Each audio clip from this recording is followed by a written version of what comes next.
Hello guys, welcome back to another video. അപ്പോൾ ഇന്നത്തേന്ന് പറഞ്ഞു കഴിഞ്ഞാൽ കുറേ പേര് എൻ്റെ അടുത്ത് ചോദിച്ചിട്ടുണ്ടായിരുന്നു കമൻസിലൂടെയൊക്കെ. ഇതുവരെയും പഠിച്ച് തുടങ്ങിയിട്ടില്ല, അപ്പം ഇനി പഠിച്ചാൽ 95% എബോവ് ഒക്കെ മാർക്ക് കിട്ടുമോ, കറക്റ്റായിട്ടൊരു ടൈം ടേബിൾ ഫോളോ അപ്പ് ചെയ്യാൻ പറ്റുന്നില്ല, ലാബും പ്രാക്ടിക്കൽസും എല്ലാം കൂടെ കയറി വരുന്നതുകൊണ്ട് പോർഷൻസ് ഒന്നും പഠിച്ച് തീർക്കാൻ പറ്റുന്നില്ല, സ്കൂളിൽ പോകാണ്ടിരുന്ന് പഠിക്കട്ടെ എന്നൊക്കെ ചോദിക്കുന്നുണ്ട്. അപ്പം അതിനൊക്കെ വേണ്ടിയിട്ടുള്ള ഒരു ഡീറ്റെയിൽഡ് വീഡിയോ ആണിത്. നമ്മളിപ്പോൾ ഇതുവരെ പഠിച്ചു തുടങ്ങാത്തവർക്ക് വേണ്ടിയിട്ട് നിങ്ങൾ ഇനി പഠിച്ചു തുടങ്ങുക, നല്ലപോലെ പഠിച്ചു തുടങ്ങുക. നിങ്ങൾ ആക്ച്വലി ഹാർഡ് വർക്ക് ചെയ്യാൻ തയ്യാറായിരിക്കണം കേട്ടോ. കാരണം ഇനി നമുക്ക് വളരെ ചുരുക്കം കുറച്ച് ദിവസങ്ങൾ മാത്രമേ ഉള്ളൂ. നിങ്ങളുടെ ലാസ്റ്റ് ചാൻസ് ആണിത്. ഇപ്പം നിങ്ങൾ വൃത്തിയായിട്ട് പഠിച്ചു തുടങ്ങുക എന്നുണ്ടെങ്കിൽ നിങ്ങൾക്ക് ഉറപ്പായിട്ട് ഒരു 90% ഒക്കെ വാങ്ങാൻ പറ്റും.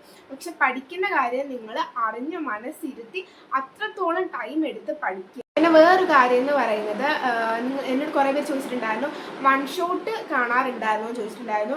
ഡെഫിനറ്റ്ലി ഞാൻ വൺ ഷോട്ട് സീരീസും കാണാറുണ്ടായിരുന്നു. കാരണം എക്സാമിന് വേണ്ടി പ്രിപ്പയർ ചെയ്യുമ്പം ഞാൻ വൺ ഷോട്ട് ക്ലാസ്സും കണ്ടിട്ടായിരുന്നു. അപ്പം ആക്ച്വലി എനിക്ക് കറക്റ്റായിട്ട് എല്ലാം ഒന്നും മനസ്സിലാകാറില്ലായിരുന്നു. പക്ഷെ അതിൽ കുറച്ച് കൺസെപ്റ്റ് ഒക്കെ എനിക്ക് മനസ്സിലാകുന്നുണ്ടായിരുന്നു. കൺസെപ്റ്റ് മനസ്സിലാക്കിയായിരുന്നു ഞാൻ ഓരോ കാര്യവും പഠിച്ചിട്ടുണ്ടായിരുന്നത്. പിന്നെ വേറൊരു കാര്യം എന്തെന്ന് പറഞ്ഞു കഴിഞ്ഞാൽ, ഈ വൺ ഷോട്ട് സീരീസ് എന്ന് പറഞ്ഞു കഴിഞ്ഞാൽ ചിലർക്ക് ഭയങ്കര ഹെൽപ്ഫുൾ ആയിരിക്കും. എന്നാൽ ചിലവർ ചിലപ്പോൾ അത് സ്കിപ്പ് അടിച്ചൊക്കെ നിങ്ങൾ കാണുന്നതെന്നുണ്ടെങ്കിൽ നിങ്ങൾക്കത് ഒരിക്കലും ബെനിഫിറ്റായിട്ട് വരില്ല. നിങ്ങൾ ഇപ്പോൾ ഒരു ക്ലാസ് കാണുകയെന്നുണ്ടെങ്കിൽ അത് സ്കിപ്പ് അടിക്കാതെ ആ ഫുൾ വീഡിയോ ഇരുന്ന് കാണുക, കൺസെപ്റ്റ് മനസ്സിലാക്കി പഠിക്കുക. ഇപ്പോൾ എന്നെ സംബന്ധിച്ച് ഞാൻ തന്നെ ഈ ഷോർട്ട് നോട്ട്സ് ഒക്കെ പ്രിപ്പയർ ചെയ്യാറുണ്ട്. അതൊക്കെ എന്നെ കൂടുതൽ സ്റ്റഡീസിൽ ഹെൽപ്പ് ചെയ്തിട്ടുണ്ട്. സോ നിങ്ങളും അങ്ങനെയൊക്കെ ചെയ്യാന്നുണ്ടെങ്കിൽ നിങ്ങളെ അത് സ്റ്റഡീസിൽ ഡെഫിനറ്റ്ലി ഹെൽപ്പ് ചെയ്യും. നിങ്ങൾ ഈ ഫോൺ നോക്കിയുള്ള നോട്ട്സ് പഠിത്തം ഒക്കെ കുറച്ച് എനിക്ക് പേഴ്സണലായിട്ട് എനിക്ക് അതങ്ങോട്ട് വശമാകാറില്ല. ഞാൻ ഒരു തവണയെങ്കിലും ആ നോട്ട്സ് ഒക്കെ എഴുതിയെടുക്കാറുണ്ട്. എഴുതിയെടുത്ത് പഠിക്കുന്ന ടൈമിൽ എനിക്ക് കുറച്ചുകൂടെ ബെനിഫിഷ്യൽ ആയിട്ട് തോന്നിയിട്ടുണ്ട്. ഗൈസ്, നിങ്ങൾ മനസ്സിലാക്കേണ്ട ഒരു കാര്യമുണ്ട്. നിങ്ങൾക്കിപ്പം വൺ ഷോട്ട് സീരീസ് ഒക്കെ നിങ്ങൾ കാണുക. നിങ്ങൾക്ക് ഞാനിപ്പം യൂഷ്വലി കാണാറുണ്ടായിരുന്നത് എക്സാമിനറും സൈലവും ആയിരുന്നു. അപ്പം എനിക്കെന്ന് പറഞ്ഞു കഴിഞ്ഞാൽ എക്സാമിനുള്ള ചില സബ്ജക്റ്റുകൾ എനിക്ക് നല്ലപോലെ മനസ്സിലാവും. പക്ഷേ എക്സാമിനുള്ള ചില സബ്ജക്റ്റ് എനിക്ക് അത്ര മനസ്സിലാകില്ല. അതെനിക്ക് സൈലത്തിൻ്റെ ക്ലാസ്സിൽ അതെനിക്ക് നല്ലപോലെ മനസ്സിലാകാറുണ്ട്. അപ്പം ഞാനങ്ങനെ രണ്ട് എക്സാമിനറിൻ്റെ ആയാലും സൈലത്തിൻ്റെ ആയാലും ക്ലാസ് ഞാൻ കാണാറുണ്ടായിരുന്നു. വൺ ഷോട്ടാണ് ഞാൻ കൂടുതലും കാണാറുള്ളത്. എക്സാമിൻ്റെ തലേന്നുള്ള ലൈവ് ക്ലാസ് ഒന്നും ഞാൻ കാണാറില്ല. കാരണം എനിക്കും സ്വന്തമായിട്ട് പ്രിപ്പയർ ചെയ്യാൻ കുറച്ച് ടൈം വേണം. കാരണം ഞാൻ ഇപ്പം ക്ലാസ് കണ്ട് കൺസെപ്റ്റ് മനസ്സിലാക്കിയതിന് ശേഷം സ്വന്തമായിട്ട് അത് പഠിക്കുമ്പോഴാണ് എനിക്ക് കുറച്ചുകൂടെ ബെനിഫിഷ്യൽ ആയിട്ട് തോന്നിയിട്ടുണ്ടായിരുന്നത്. അതിപ്പം ഓരോരുത്തരുടെ ഇതുപോലെ ഇരിക്കും. എനിക്ക് അങ്ങനെയായിരുന്നു. നിങ്ങൾ ചെയ്യേണ്ട ഒരു കാര്യമുണ്ട്. നിങ്ങൾ ഒരു ടൈം ടേബിൾ സെറ്റ് ചെയ്യുക. ആ ടൈം ടേബിൾ നിങ്ങളിപ്പോൾ ഒരു ദിവസം അരമണിക്കൂറോ അല്ലെങ്കിൽ ഒരു മണിക്കൂറോ ഇനിയുള്ള ഇതിൽ പഠിച്ചിട്ട് കാര്യമില്ല, സീരിയസ്ലി.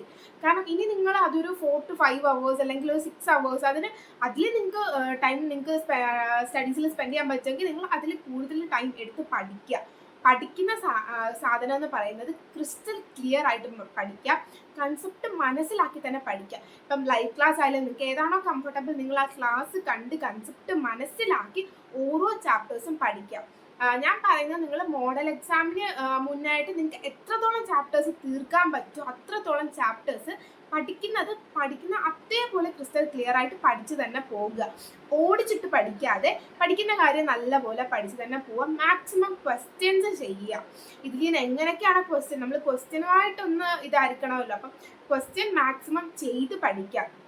ഒന്നാമത്തെ കാര്യം എന്താണ്, ഇപ്പം ക്വസ്റ്റ്യൻ്റെയൊക്കെ പാറ്റേൺ നല്ലപോലെ മാറിയിട്ടുണ്ട്. ഇപ്പോഴത്തെ ക്രിസ്മസ് എക്സാമിൻ്റെ തന്നെയായാലും എനിക്ക് കുറേ എക്സാംസ് ടഫായിരുന്നു, ചിലത് എനിക്ക് സിമ്പിളായിരുന്നു. ഇന്നത്തെ ഹിന്ദി എക്സാം എന്ന് പറഞ്ഞാൽ എനിക്ക് നല്ല സിമ്പിളായിട്ടുള്ള ഒരു എക്സാം ആയിരുന്നു. പക്ഷെ മാത്സ് ഒന്നും എനിക്ക് അങ്ങനെ ആയിരുന്നില്ല. അപ്പം നമ്മുടെ ക്വസ്റ്റ്യൻസിൻ്റെ പാറ്റേണിൻ്റെ ഇതിലും നല്ല ഡിഫറൻറ്റ് വന്നിട്ടുണ്ട്. അപ്പം നിങ്ങൾ അതിനനുസരിച്ചുകൂടെ പ്രിപ്പയർ ചെയ്യുക. കുറേ ക്വസ്റ്റ്യൻസ് ചെയ്യുക. ഫിസിക്സിൻ്റെ കെമിസ്ട്രിയുടെ ഒക്കെ കാര്യമാണെങ്കിൽ ഇപ്പോൾ നിങ്ങൾ ഈ ക്ലാസ് ഒക്കെ കണ്ട് കൺസെപ്റ്റ് മനസ്സിലാക്കി തന്നെ പഠിക്കുക. എന്നിട്ട് മാക്സിമം ക്വസ്റ്റ്യൻസ് ചെയ്യുക.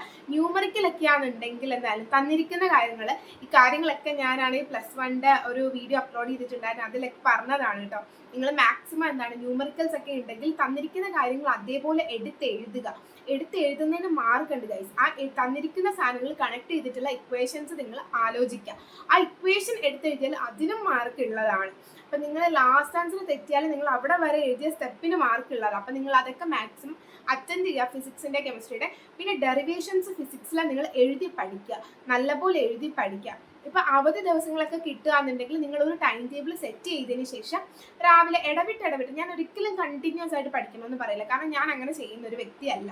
ഞാൻ നല്ലപോലെ ബ്രേക്ക് എടുത്താണ് പഠിക്കുന്നത്. ഇപ്പോൾ ഒരു 1 അവർ പഠിച്ചിട്ടുണ്ടെങ്കിൽ ഒരു 10 മിനിറ്റ്സിൽ ഞാൻ കൂടാറില്ല കേട്ടോ. 10 മിനിറ്റ്സ് അല്ലെങ്കിൽ ഒരു 15 മിനിറ്റ്സ് ഒക്കെ കുറച്ച് ബ്രേക്ക് എടുക്കും. അത് മാക്സിമം നിങ്ങൾ ഫോണിൽ കളിച്ച സമയം കളയാണ്ടിരിക്കുക. ഇനിയുള്ള ഈ ഒരു ടൈമിൽ നിങ്ങൾ മാക്സിമം ഫോണിൽ കളിക്കുന്നത് കുറയ്ക്കുക. എന്നുവെച്ചാൽ കളിക്കണ്ട ഒരിക്കലും ഞാൻ പറയില്ല, അതൊക്കെ നിങ്ങളുടെ ആണ്.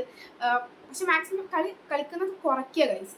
എന്നിട്ട് പഠിത്തത്തിൽ കോൺസെൻട്രേറ്റ് ചെയ്യുക. കാരണം ഇനി നമുക്ക് 2 മാസം കൂടെ ഉള്ളൂ. ഫെബ്രുവരി പകുതിയൊക്കെ ആകുമ്പോഴത്തേക്ക് മോഡൽ എക്സാംസ് സ്റ്റാർട്ട് ചെയ്യും. നിങ്ങൾ ഇതൊക്കെ ചെയ്യാം. ലാംഗ്വേജസിൻ്റെ കേസിൽ ടെക്സ്റ്റ് ബുക്ക് നല്ലവണ്ണം വായിക്കണം കേട്ടോ. ടെക്സ്റ്റ് ബുക്ക് നല്ലവണ്ണം വായിച്ചാലേ നമുക്ക് ലാംഗ്വേജസിൻ്റെ കാര്യത്തിൽ എഴുതാൻ പറ്റുള്ളൂ. ബയോളജി ഒക്കെയാണെന്നുണ്ടെങ്കിൽ നിങ്ങൾ ബയോളജിയും ടെക്സ്റ്റ് ബുക്ക് നല്ലപോലെ വായിക്കണം കേട്ടോ. എന്നാലേ സുവോളജി ആയാലും ബോട്ടണി ആയാലും എഴുതാൻ പറ്റത്തുള്ളൂ. കാരണം ഇപ്പോൾ ഇത്രയും വലിയൊരു പാരഗ്രാഫാണ്, അതിൻ്റെ ഇടയ്ക്കുന്നായിരിക്കും ചിലപ്പോൾ ഒരു 1 വേർഡ് ക്വസ്റ്റ്യൻ ചോദിക്കുന്നുണ്ടായിരിക്കാം. നമ്മൾ ടെക്സ്റ്റ് ബുക്ക് വായിച്ചാൽ മാത്രമേ നമുക്ക് അതൊക്കെ എഴുതാൻ പറ്റത്തുള്ളൂ.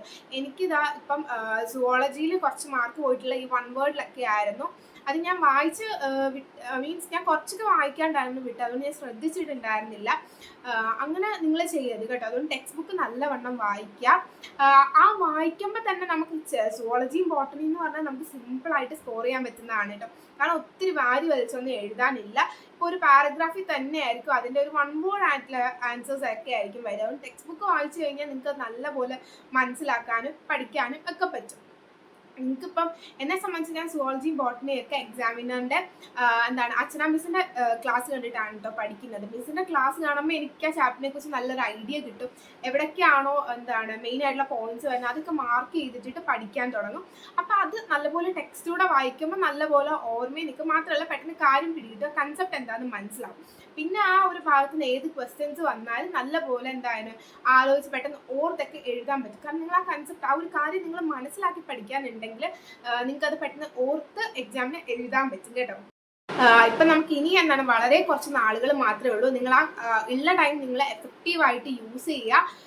നല്ലപോലെ പഠിക്കുക, നല്ലപോലെ ഹാർഡ് വർക്ക് ചെയ്യുക. ഒരു 5 to 6 hours അല്ലെങ്കിൽ അത് കൂടുതൽ പറ്റുന്നുണ്ടെങ്കിൽ നിങ്ങൾ അത് പഠിക്കുന്ന ടൈം എഫക്റ്റീവായിട്ട് പഠിക്കുക. ക്ലാസ്സസ് കണ്ട് തന്നെ പഠിക്കുക. ഇനിയിപ്പം എന്തായാലും എക്സാമിലായാലും സൈലമായാലും കുറേ ലൈവ് ക്ലാസ്സും മോഡൽ എക്സാമിൻ്റെ പ്രിപ്പറേഷന് വേണ്ടിയുള്ള എല്ലാ ക്ലാസ്സുകളും റിവിഷൻ ബാച്ചസ് സ്റ്റാർട്ട് ചെയ്തിട്ടുണ്ട്. സൈലമായാലും എക്സാം വിന്നറായാലും. അപ്പോൾ അതൊക്കെ കണ്ട് നിങ്ങൾ മാക്സിമം പഠിക്കുക. മോഡൽ എക്സാമിനെ നിങ്ങൾ നോക്കണ്ട, മാക്സിമം നിങ്ങളെ കൊണ്ട് അത്രയ്ക്ക് അതിന് മുന്നേ പറ്റുന്നത്രയും പോർഷൻസ് തീർക്കുന്ന പോർഷൻ വൃത്തിയായിട്ട് പഠിക്കുക, റിവിഷൻ ചെയ്ത് പോവുക. നിങ്ങളെ കൊണ്ട് പറ്റുന്ന പോലെ നിങ്ങൾ നല്ലപോലെ എഫേർട്ട് ഇടുക ഗൈസ്. എഫേർട്ട് ഇടണം. പിന്നെ നിങ്ങളെ കൊണ്ട് പറ്റുന്ന പോലെ നല്ലപോലെ മാത്സ് ആയിട്ട് തീർക്കുക. കുറേ PYQs ചെയ്യുക. ഇതൊക്കെ നിങ്ങൾക്ക് കറക്റ്റായിട്ട് നിങ്ങൾ ഫോളോ അപ്പ് ചെയ്ത് പോകാന്നുണ്ടെങ്കിൽ നിങ്ങൾക്ക് ഡെഫിനറ്റ്ലി നല്ലതായിട്ട് മാർക്ക് സ്കോർ ചെയ്യാൻ പറ്റും കേട്ടോ. പിന്നെ നമുക്കറിയാം ഇപ്പം ലാബും പ്രാക്ടിക്കലിൻ്റെ മോഡൽ എക്സാംസ് ഒക്കെ വരാൻ പോവുകയാണ്. അപ്പം അതിൻ്റെ ഇടയ്ക്ക് നമുക്ക് അതുകൂടെ പഠിക്കാൻ തന്നെ ഭയങ്കര ഡിഫിക്കൽട്ടായിട്ടുള്ള കാര്യമാണ്. സോ നിങ്ങൾ ആദ്യം തന്നെ ഒരു ടൈം ടേബിളൊക്കെ പ്രിപ്പയർ ചെയ്ത് വെക്കാന്നുണ്ടെങ്കിൽ, അത് ഫോളോ അപ്പ് ചെയ്ത് പോകാന്നുണ്ടെങ്കിൽ നിങ്ങൾക്ക് ഡെഫിനറ്റ്ലി നല്ല മാർക്ക് സ്കോർ ചെയ്യാൻ പറ്റും. പിന്നെ പ്രാക്ടിക്കൽസിൻ്റെയും ലാബിൻ്റെ ഒക്കെ വീഡിയോസ് വേണമെങ്കിൽ താഴെ കമൻറ്റ് ചെയ്യാൻ മറക്കില്ല. അപ്പോൾ ഓക്കെ, ബൈ.